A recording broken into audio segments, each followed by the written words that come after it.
It used to be, say, in the 80s and 90s, cars can be very aggressively designed, and especially the front fascia and all that. And now to do a very aggressive looking car, for example, is not politically correct anymore. It's bad for the image of the car company. So they try to make a car look way more friendly, but to compensate for this, they try to make it more emotional.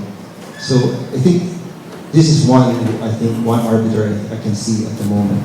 But trends normally also starts when this car company kind of like copies another car company, and kind of you have the snowball effect. That's also one way trend starts in the car industry. So yeah, copying can be very rampant.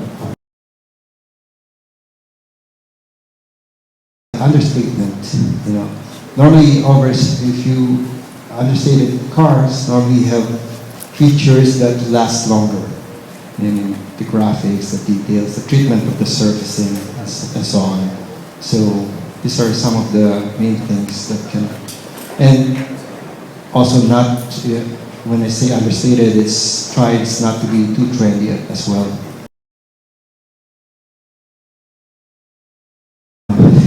I mean, I respect Asian design a lot, Japanese cars, Korean cars, but the way they treat design is very different. You know?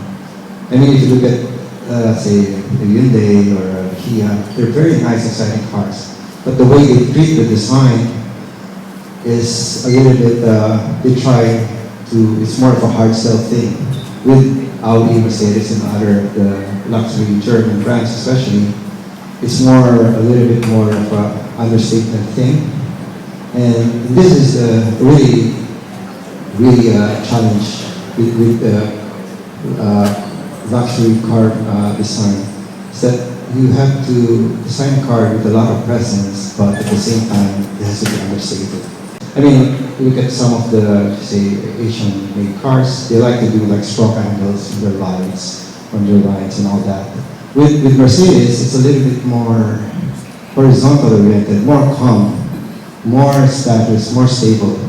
So that's one way of doing this. You know.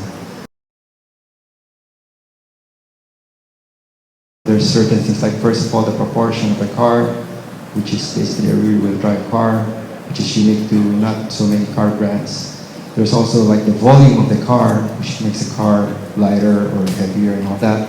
With Mercedes, it's, the cars tends to have a lot of presence on the road, meaning they're not very heavy, they're very light, but not they're very heavy as well to look at. And certain, like I said, you know, how we make a car look understated. This also helps to make a Mercedes looks like a Mercedes. And we draw as well back to our heritage, like the shape of the grille, the lights, and so on. So these are some of the elements that can make you know, Mercedes look like a Mercedes. I will always seek the absoluteness in everything I work on. You know, it's a given. If I'm given a particular design project, I see how to, for example, minimize the amount of details, just to concentrate on the very basic form, very clean. I mean, Mercedes, I mean, in theory, it's not very hard to make a car look good with a Mercedes package, with its awesome proportions and all that. So I focus more on this, the strengths of the proportions of a car, and just make a super clean, super timeless, very absolute design.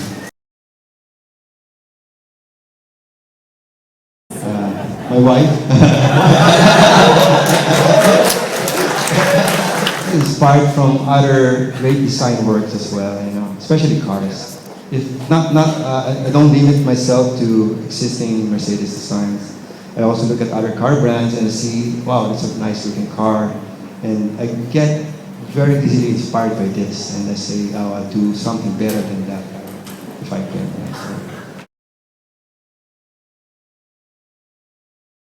We have plenty of talent here, there's no doubt about it. And it's the job of the education side to really provide and to deliver. But having said that, the education cannot do it all alone. And the education, site, the industry has to support them. And the industry and education has to work together. I mean, unfortunately, in the Philippines at the moment, we don't have a real car industry. And for design, say transportation design, to really prosper, you have to have the car design industry to support it in the first place. With our design profession, it's like a roller coaster ride, where you compete, you win, you lose, like that. And there's always during my time at Mercedes, I've lost much more than I've won. And for some designers, it's really hard to take this when you lose a project competition. But at the end of the day, as a job, it's not so bad, It's to sit down and sketch. It's always very interesting. And after you finish a project, you lose, and of course you feel bad. But after a few days, you work on the next project, and then the interest builds up again, and then sooner or later you forget about the recent disappointment you just had. So it's a job, If you really like it, then it's easy to overcome the disappointments.